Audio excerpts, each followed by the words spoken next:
How are you? Yeah, good afternoon. Good, good. So we're at CJS today, and we're here with a GSX 1250 FA, which is here. And this bike has been previously Hilltop. And Dave just wants to come down to us today just to find out whether it is actually being tuned or not. So we're just going to confirm it today. Yeah, it's Hilltopped on the 15th of April of this year. It's done 3,500 miles since it was Hilltop. Great advantages were I was told that it's self-learning, and if I change the baffle, if I change the exhaust, it will remap itself automatically. As a result of recent media, I'm now a little bit concerned that in fact nothing's on the ECU. So it's here at CJS today to have a look and see what exactly, if anything's happened to my ECU. Magic. Come here. Yeah. You can talk about it there. Talk away. I'm recording, so we can edit it anyway. So whatever you want. Yeah. So this lower trace here is the air-fuel ratio. This is engine speed, and you can see that from 2,000 revs until where the run stops at 5,000 revs, the air-fuel ratio is approximately between 14.8 and 15.5 approximately. This is on a previously checked F800 BMW, isn't it? Yeah. This air fuel is pretty typical of a Euro 3, Euro 4 bike running at part throttle. So therefore, if this bike was tuned, this line here would actually be in the optimal zone, which is green. And do you have a tuned version of this as well? This is a 12% fixed throttle run, which is part throttle. And now I will open the tuned version.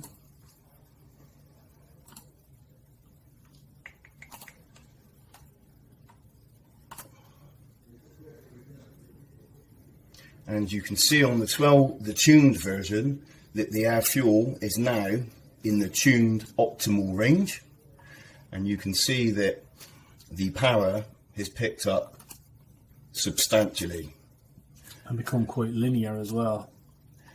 The untuned is the red and the brown wavy lines, and the tuned is the two smooth blue lines. So when we run Dave's GSX 1250 FA on the dyno in a minute, if we see an air fuel in this range in the part throttle area, then we know for a fact that the bike has not been tuned. The second stage, we will then read out the entire contents of his ECU and compare it against the contents of a stock ECU. And if they are identical, again, it's a case of no work carried out. We have the bike set up here now on the dyno.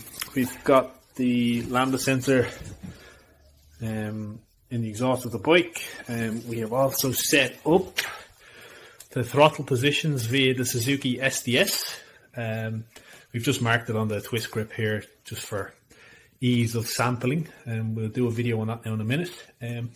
And now Chris is going to jump up and do a couple of runs at part throttle, and then we're just going to record it then on the computer.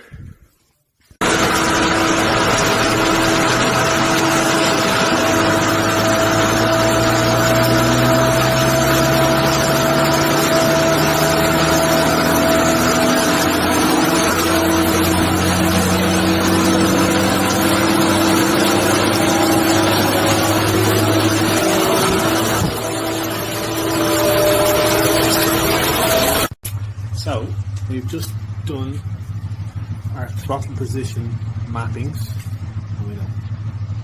So we've just done our throttle position samplings. As you can see here, we've marked it on the grip, and then we've logged it on the dyno.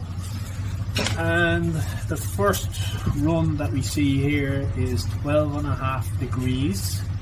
And surprise, surprise, we have an air fuel of around 15 to 1, which means this bike has had no tuning at all. As we said earlier, if it was tuned, the air fuel would be here, as we demonstrated on the first runs of the F800 that we showed you. If we then open the second run, which is 25 degrees throttle, 25 degrees.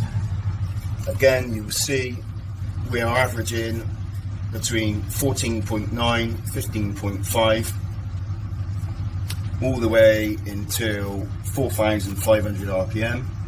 At 4,500 RPM, the ECU comes out of closed loop and it goes into open loop and drops down into a healthy air-fuel mixture.